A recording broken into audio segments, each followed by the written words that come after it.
Hi, today I'm here with PAWAN Murthy. PAWAN is the head of marketing at Omni. He also has a really rich background in marketing and strategy. He's been with a lot of Series A and Series B's company, helping them get to their next milestone. So PAWAN, I'm really excited to have you on this podcast today. Thank you so much for being with us. Thank you. Thanks for having me.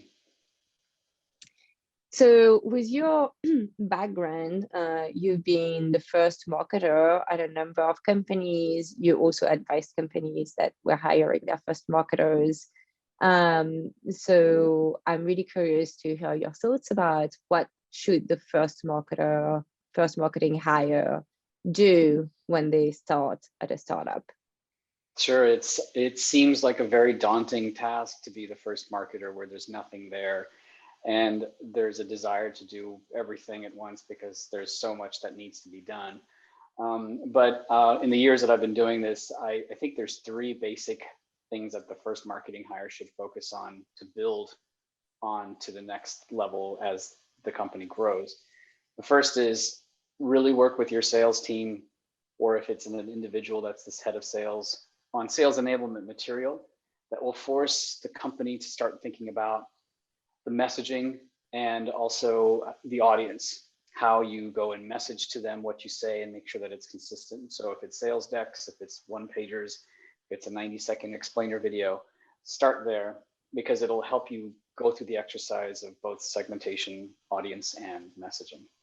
While that's happening, because you'll be able to work with them and they'll hopefully start getting leads on their own and generating leads, you really need to start working on your database. If you don't have a very strong database, if there are a lot of duplicates, if the data is not clean, it hasn't been appended yet, or if it's just old, be sure to use various services that are out there to either append or refresh. And it's worth to pay the money for it. And if we need to, in the last ditch effort to buy lists and things like that, go ahead and do that, but then vet it out very quickly.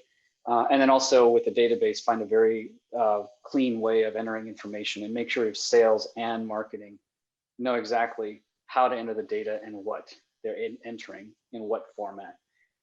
The last part is just making sure you're starting to build out just the basic level of content marketing, especially in B2B sales.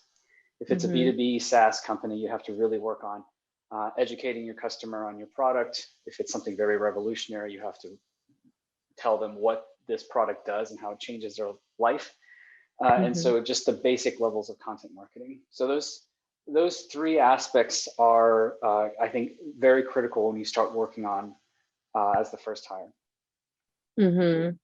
Yeah, and I love the order you use there, because as the first hire, a lot of the time you don't necessarily, unless you're really lucky as a marketer, you don't necessarily have really clear messaging art yet. And doing this will really enable your sales team to start bringing revenue faster. So this is probably the highest impact you can have, in the least amount of time with the least resources as a marketer. Correct. And if you have the skill set of, making some nice decks and making it look pretty, those are all the things that are helpful. But you also have to realize that that the products most likely are going to be changing. They're going to be updated quite frequently with feedback from the customer. There could be major pivots in what you do in the company as far as like the product, even audio. I've been in companies where we would focus on, we were for sure that the buyer was the CFO of big finance, the CFO office.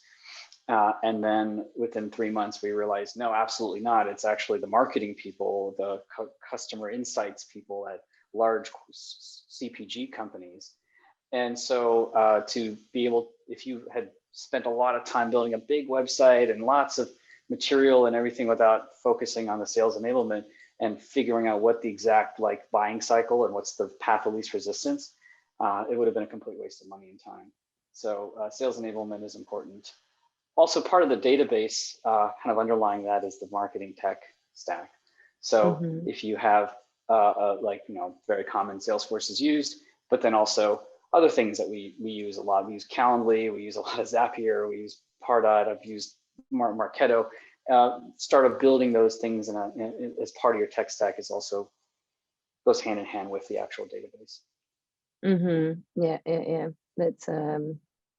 That's really important. You need to have clean data, as you mentioned, right? And it's much easier to start building like the right database and the right tech stack when you have nothing, right? So, like, because when you enter a company that already has like 100,000 contacts, wow, that's a lot.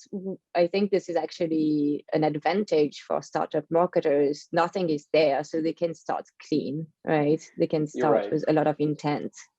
Yeah, and I've been in large companies where there would be millions of records, and they would have to millions of records when the total accessible market for that particular industry was only a couple 100,000. So there's clearly duplicates.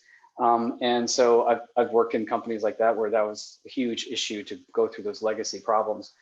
But even in a small company, even with just 5 people, you can still step on each other's toes as far as entering in data, entering in prospects. Common is, do we enter it as a contact or as a lead in Salesforce? And if it's a contact, marketing automation has issues with reusing things as you can't go backwards. And like, what are the stages within a particular sales cycle? And how is it important? These are things that really need to be discussed with sales and start really simple. So if it's just 2 or 3 sales stages and you work on leads and then they convert to contacts, whatever the thing it is, as long as it's consistent. I've been in certain situations where it's only just a handful of people, but the same prospect was entered 3 times. And as they were trying to become a customer, we were sending out emails to this individual to become a customer or to get a demo. So it can happen in the pace of a startup that you'd still have, the sort of like crossing of the responsibilities. So setting all that up from the front is really, really important. Technology is one thing, but the human aspect of it is something that's often looked over. Yeah, definitely. And you need training for this, right? You need to really, as you said, sit down with the sales team and figure it out, and then make sure that it's documented and every new salesperson is going to know, like, this is the process we're following here, right? So, yeah. That's right.